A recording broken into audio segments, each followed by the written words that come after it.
Leadership is hard, and I've got some good news and I've got some bad news for you. The bad news is that I can't make it any easier, but the good news is that we can work on it together to get better. And you want to know the secret? Who you are comes before what you do. It's form before function. So let's get to work together. I'm Preston Poore, and this is PQ. Today on PQ, we're joined by Christine Motherwell, an accomplished HR leader with a passion for developing future generations of leaders. Christine's work at Coca-Cola Consolidated has been instrumental in shaping a robust pipeline and fostering a culture of growth and inclusivity. Recognized in the HR community, Christine is known for her innovative approaches to employee engagement and leadership development. I'm excited to dive into her insights on cultivating talent and building thriving teams. Christine, welcome to the show. Yeah, Preston, thanks so much. Thrilled to be with you here today. I've been listening to quite a few of the pieces that you've put out, and it's just been really inspiring and really educational and just really good content. So thank you. Tell us a little bit about your journey into HR and what inspired you to focus on leadership development. Tell us about your journey first, and then tell us a little bit about the leadership development piece. So my journey into HR, I would say, I don't know, is atypical, maybe becoming typical these days.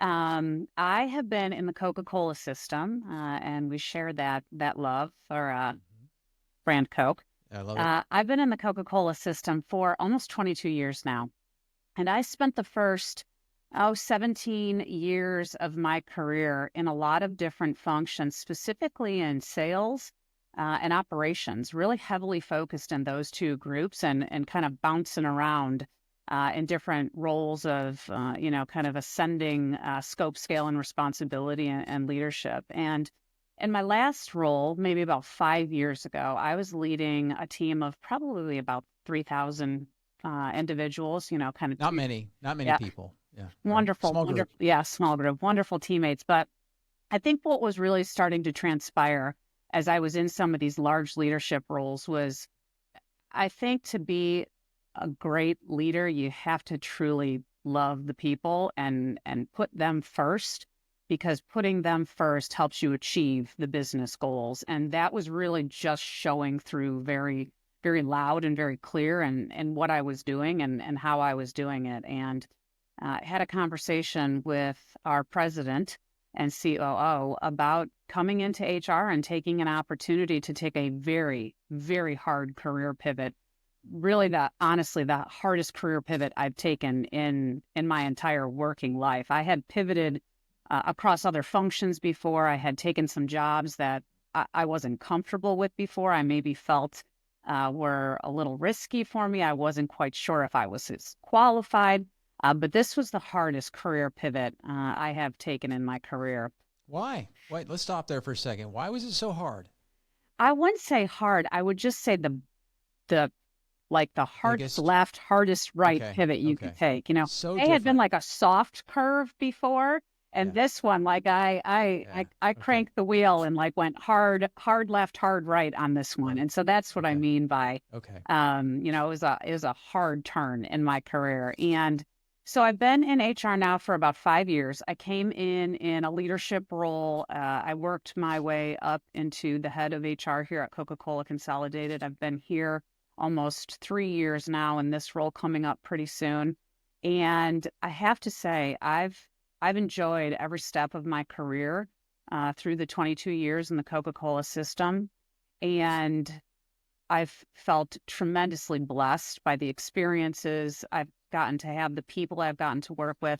But this is probably one of my favorite roles I've ever been in. Just the ability to support our teammates across this organization. And I think what makes it so great is working for a company that is so passionate about their people, where my passion meets the company's passion. And as that comes together, I just really feel like we're doing really good work here. So not the traditional story on coming up through the ranks of HR, but nonetheless has been very, very rewarding for the work that we're doing here, and a wonderful, wonderful team of HR professionals here at the company. Oh, yeah. Not only in your group, but the corporate-wide for Consolidated. So really stuff. So I do have to disclose to everybody that's listening today, Christine and I, when you say the Coke system, right, we both work in the Coke system. I was there for 22 years and retired a couple of years ago. And actually, I think our paths only crossed here recently. Yeah, they did. But it was a fantastic opportunity to get to meet you and know you, and love what you're doing in your career.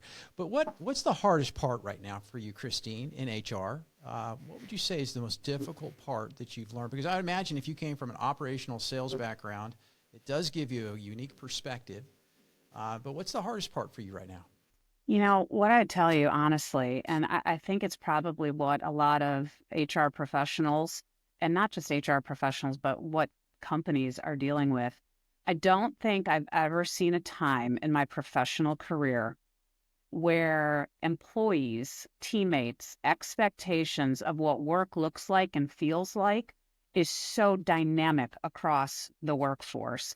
I think earlier in my career, 15 years ago, I think there was a little bit more of a common thread around what a great work experience looked like and felt like, what the expectations were of coming to work every day.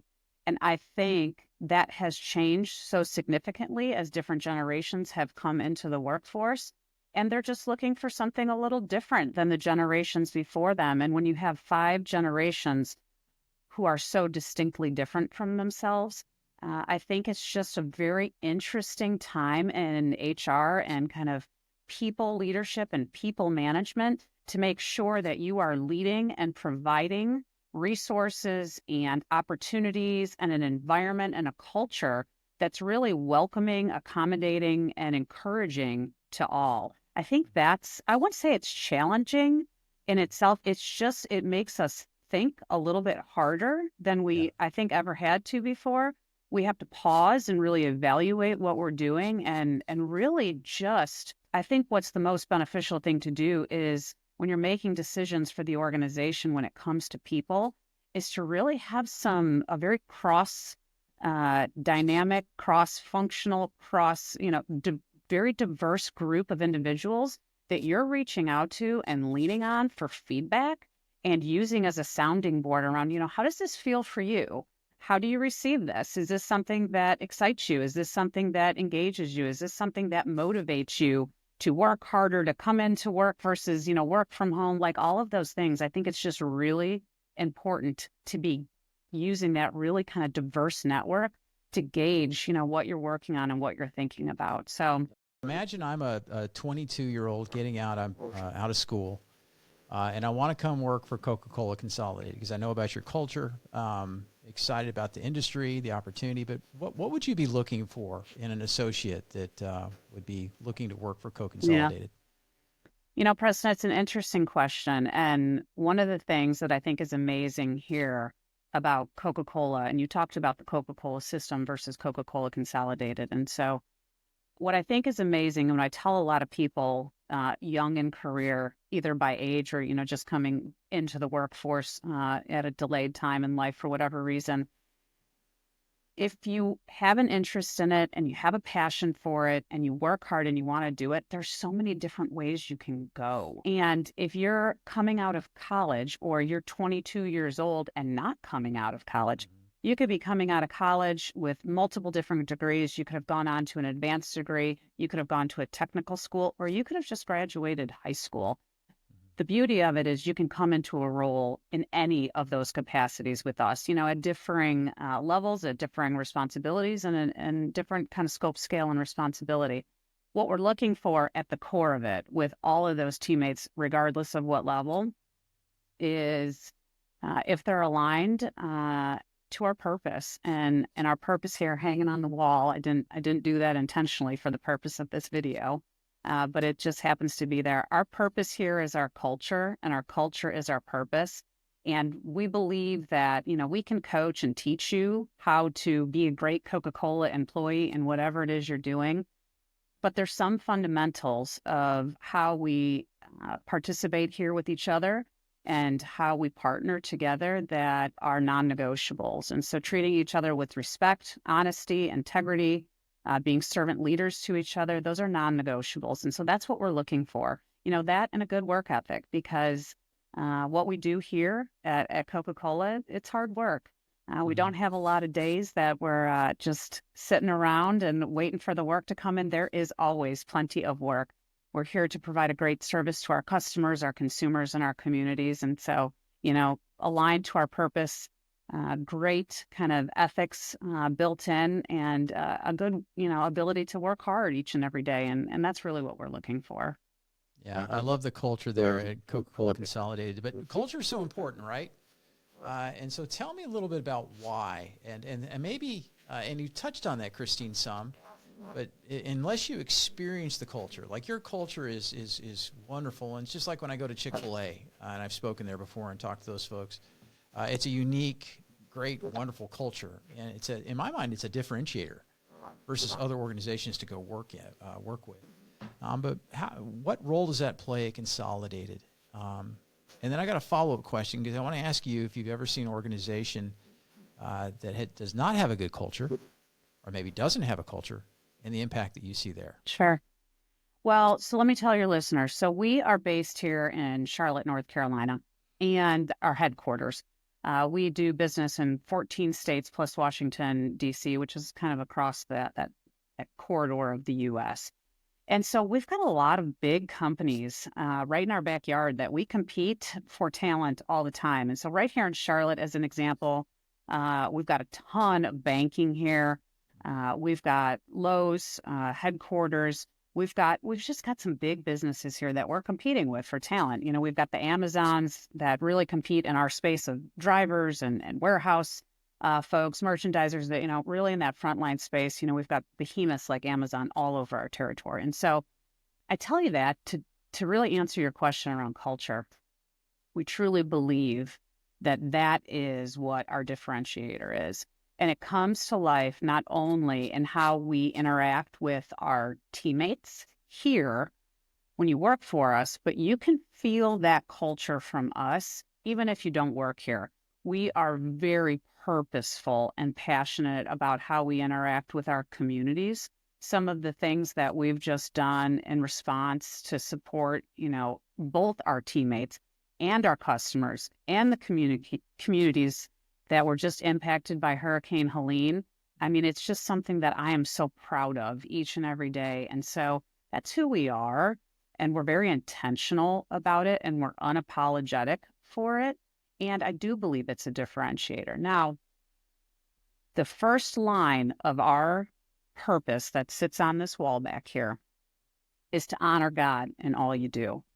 And so that can cause question for some teammates applying for us, wanting to come in and work here. And, the question that they may offer up is, well, I don't believe in God. Do I have to believe in God to work here? And the answer is no. We're open to all individuals that want to come work here for us. You don't have to believe in God to work here, but the subset of non-negotiables, like I was talking about, that sit underneath that, which are honesty, integrity, humility, being a servant leader, all of those things, those are the non-negotiables. And we hold our teammates to a high expectation. Now, Preston, I'm going to tell you this, and I know probably you know what I'm going to say. Confession time. Uh-oh, here we go. We are not perfect. Oh, you're not? No, okay. We are not perfect. And listen, our purpose, it's the continuous destination that we're always striving to get to. And we will never get there. But it's something that it's always our due north, and it's always something that we're pushing forward and we're pushing towards too, because we do believe it's such a strong differentiator for us. Yeah, that's great, Christine. I always talk about, instead of perfection, I point people toward progress and excellence.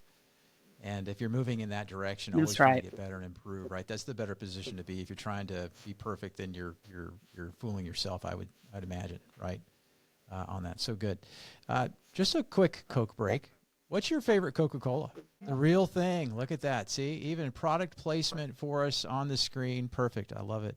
It is my favorite, the Coca-Cola Classic. And for me, we have come a long way in the 20 or so years that I've worked here, and your time too.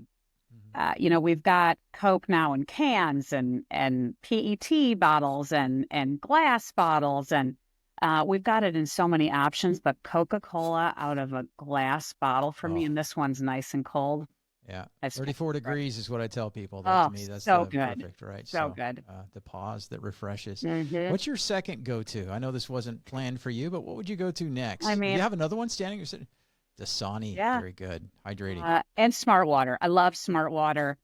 And then I would say I really like our Body Armor portfolio. If I'm looking for a little bit more taste than just a plain water, but I don't want to have caffeine later in the afternoon, from a Coca-Cola. I love our Body Armor portfolio. What's your, I always got this question when I was at Coke, and it was always a conversation starter with new people, but like, what's your favorite Coke moment? What's your favorite Coke moment? Doesn't have to be professional. Is there one you can think of off the cuff that? Coca-Cola, as you and your listeners know, we have such a strong presence everywhere. And that could be, in schools that your kids go to, colleges, universities, it could be in stadiums. And I would say just one of my moments outside of kind of the day-to-day work and the professional stuff is just some of the really, really cool experiences I've got to go to and participate in that just I wouldn't have ended up there if I wasn't part of this Coca-Cola network. And you talk about kind of a bucket list. They maybe were even some items that wouldn't have been on my bucket list. And I'll just give you an example. I went to the Indianapolis 500, and that wouldn't be something that was on my bucket list to do. I don't consider myself necessarily a race fan, but it's a wonderful Coke property. And it was just such a cool experience at the time. And I just would have never have ended up there if it wasn't for Coca-Cola and just that access. And there's been a lot of those. There's been a lot of those over my career where there's just these moments that you sit and you just are part of such a nostalgic global brand. And it's just really very cool and very almost, kind of tickle me type of moment. Oh, yeah. So there's been quite a few of those, as you can imagine, over 2 decades. I'm sure over your 2 decades, you experienced that too. But it's just special. They're special people. It's a special brand. And there's a lot of love for Coca-Cola out there. And so, it's fun. It's funny. There's 2 things I'd bring up. One of my favorite ones was back, Coke became the sponsor for the NCAA basketball tournament, and it came to Atlanta. Gosh, I forget the year. But that's when American Idol was just getting going. And I had the chance to hang out with Ryan Seacrest. I didn't drop the name. Now, Ryan's from Atlanta, right? So he's known around here and stuff like that. But to hang out in the tent with him for a while and bust his chops about Simon and ask him questions was pretty cool. Yeah. And, how often do you get a chance to do that? Now, working for Coke and being an ambassador, I agree with you that once you get into the system, the world is your oyster. And there are some wonderful things. A lot of hard work, no doubt. Hard work. And I won't shy away from that, and I won't own that, and many of your listeners, are familiar with us, have friends, family that work for us. We're going to work hard, but it's just it's very special. Yeah, absolutely. And then the other thing I mentioned too, it's kind of funny. We can share these Coke stories. I have a buddy that's a pilot for an airline, major airline, and he used to tell me, Preston, I'd hate to hear your Coke stories. You know why? And I said, well, why is that?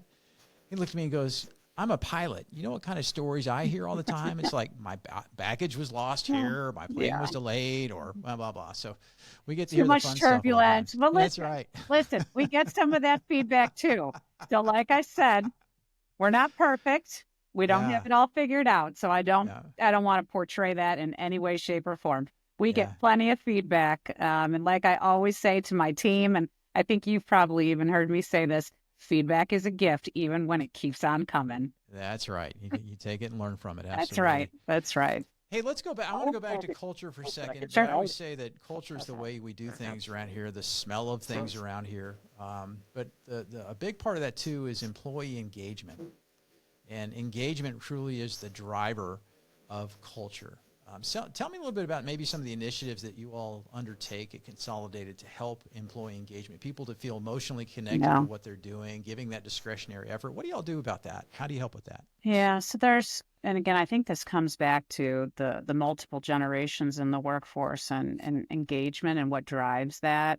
Feels, looks, sounds, kind of passes that sniff test that you mentioned in quite a few different ways, depending on the role you're in, your tenure, just depending on so many things. But to answer your question, couple things that I think are really, really important and that our teammates have demonstrated. We do an annual teammate engagement survey like most organizations do. We actually just came out of it, and we're in the process of deep diving into the results right now and kind of rolling those results out to our leadership team. And so this is very heavy, heavy work, heavy lifting that we're doing right now. So it's interesting that you ask about it. But I think what I observe and what I hear and what I see from our teammates around what drives that engagement is really kind of sits in two buckets. Number one, they feel that sense of belonging. I belong here at this company. I see myself. I have a place here. I feel heard. I feel valued. And I just really feel like I belong. And so that's one. And I can talk a little bit more about that. And the second one, I believe, is just opportunity. So belonging and opportunity would be the two buckets. And what I mean by opportunity is it's opportunities to learn, opportunities to grow, opportunities to be mentored, opportunities to seek out opportunity to be part of a work stream, a work group, a cross-functional project team.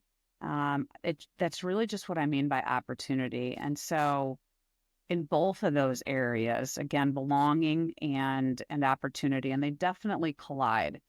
We do a lot here with learning and development. The organization is really passionate about us being a learning organization dedicated to growing the next generation of diverse servant leaders. And so we talk about that a lot. And we invest in that a lot. And so, we don't just talk about it, we move it to action. And so we have a ton of opportunities here for teammates to grow and be developed. And it's a portfolio. Some of it can be online learning, self-paced. Some of it can be classroom type learning. Some of it could be partnering folks up with mentors, sponsors. We have some very specific development classes and courses that have been curated by us, and they continue to evolve over time, that are very specific to where you're at in your career. So it could be you're an individual contributor, not yet leading a team, but you aspire to lead a team, a first-time leader, a more senior leader, a much more senior leader. We're really passionate about all of those to just kind of meet folks where they are in their career path.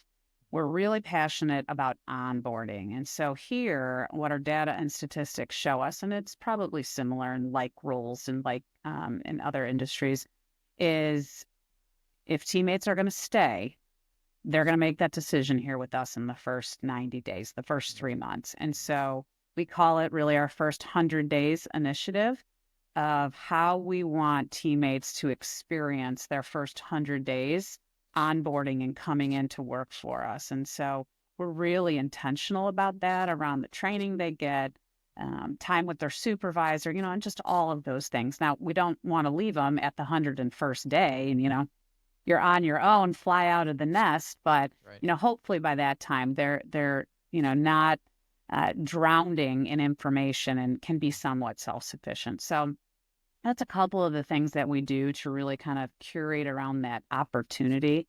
And then around that sense of belonging, we've got a lot of things here. Our culture helps fuels and feeds that sense of belonging for those that it resonates with. But as we talked about, it might not resonate with all. We have some teammate resource groups here that really have been very, very popular. They've been around for a long time, and they continue to grow in both the number of groups we have as well as the participants in them. And so we just do a lot here. And we do a lot from a community standpoint. So I've brought that up a few times, but it's worth just building on a little bit. I mentioned about some of the non-negotiables to, work here. And I talked about being a servant leader, and you don't have to be a leader of people to be a servant leader. But what we do in our communities and how we engage with so many different things, feet, boots on the ground, something so extreme as helping build houses, as something so small as, we write letters to veterans and just things. People are really, really passionate about serving their communities, serving those around them. They really, really engage in that. And so, there's a lot of examples I could give, and there's so many of your listeners that could give more great examples of things that their companies are doing. But those are just some of the things. And again, I bucketed in that belonging and opportunity that really help drive that engagement. That's really good. Great answers on that. And I've seen that. So, and both are critical, right, to the employee experience, wanting to stay there, wanting to give their all to the organization and help you achieve your goals on it. So that's so important. Yeah, I think your phrase is it's the amount of discretionary effort that a teammate is willing to give. I made an impression on you. Huh? I remember it. Nice. Mm-hmm. That's what we're looking for, Preston. Isn't that what all of us are in leadership role are looking for? Just that little bit of extra discretionary effort. And I'm often asking myself if I am giving discretionary effort too, right? Because it takes that self-leadership also. It does. It does. Doing all this. So very good. Hey, let's pivot. This is off script a little bit, but I know that I told you that I'm what they call a girl dad. And my daughter's 30 and a young professional living in Manhattan and does a great job. But I'd love to get your perspective on being a woman in the workforce, a woman working in this is my perspective, it might not be yours, but it seems to be maybe a little bit male-dominated industry. It is. Right? And then also being a person of faith in the organization, working in what maybe some people might call a faith-based organization, but then being a woman in that organization as well. And the reason I want to ask you that, because as being a girl dad and a dad to my daughter, obviously, what counsel would you give her? Not necessarily about the beverage industry, but just being professional, successful professional. Yeah. I think so I've got 3 boys, and so I live in an alternate universe as you. But for younger women, friends' daughters, whoever it may be, schools that I go speak at, the advice that I give for women coming up in the workplace or, striving to kind of sit in that seat, if you will, is number one, I think it's really, really important to just always be and maintain and remain your authentic self.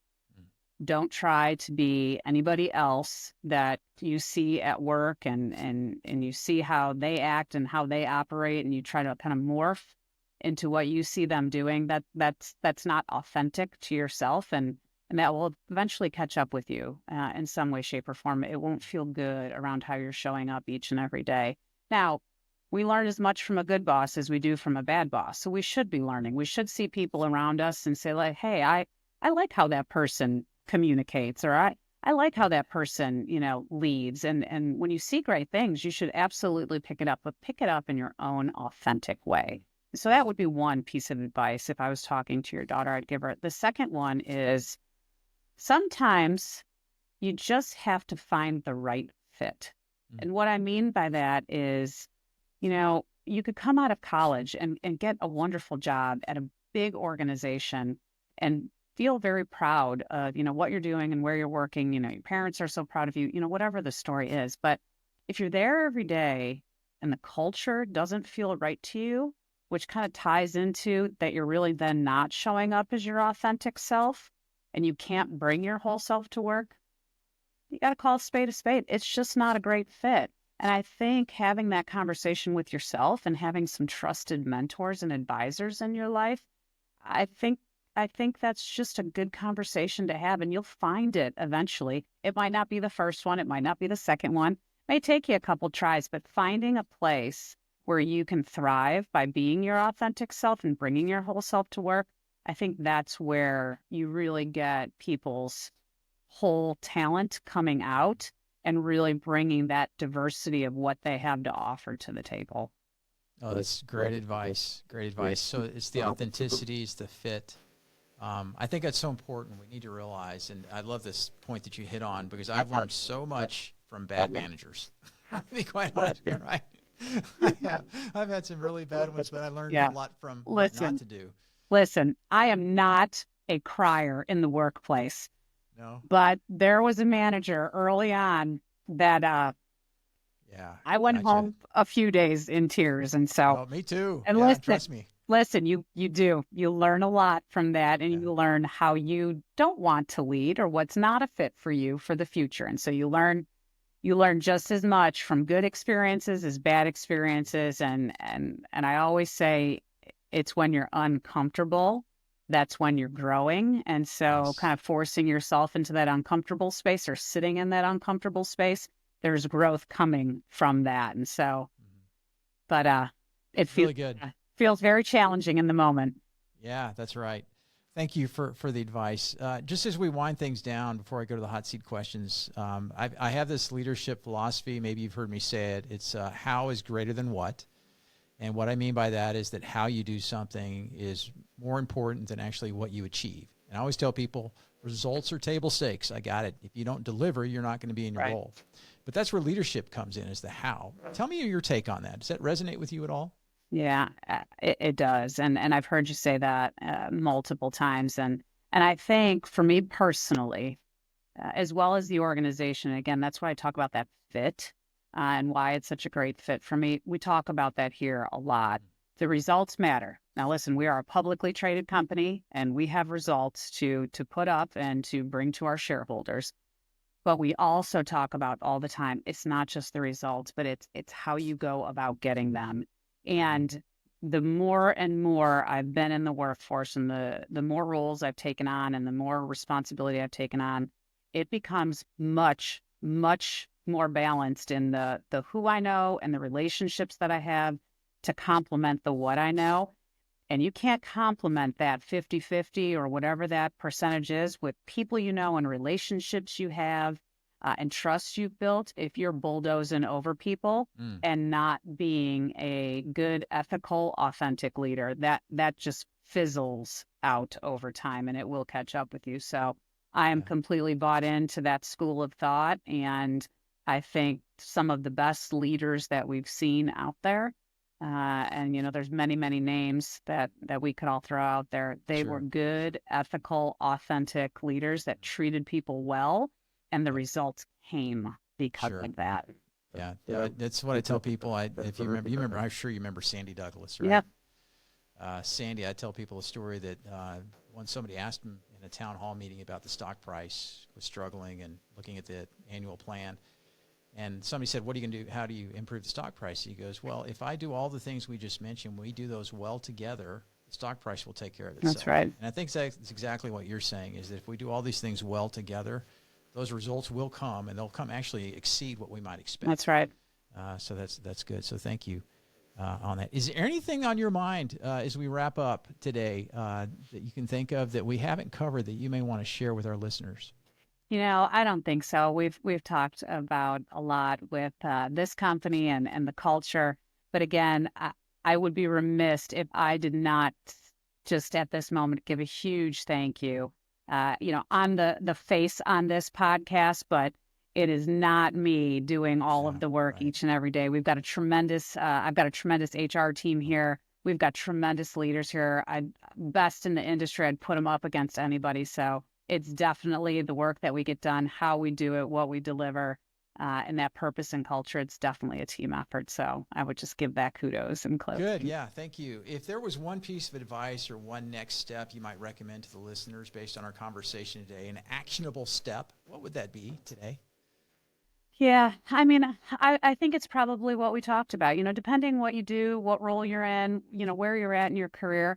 I think just remaining your true, authentic self and finding a place, in this world, in the workplace, at home, in your communities, whatever that looks like for you, where you can truly be your best authentic self. I think that's where real happiness comes from. And I think that's when we can all contribute to our just max potential. So I don't think that is just in the workplace. I think that comes to life in a lot of different ways. So keep searching for.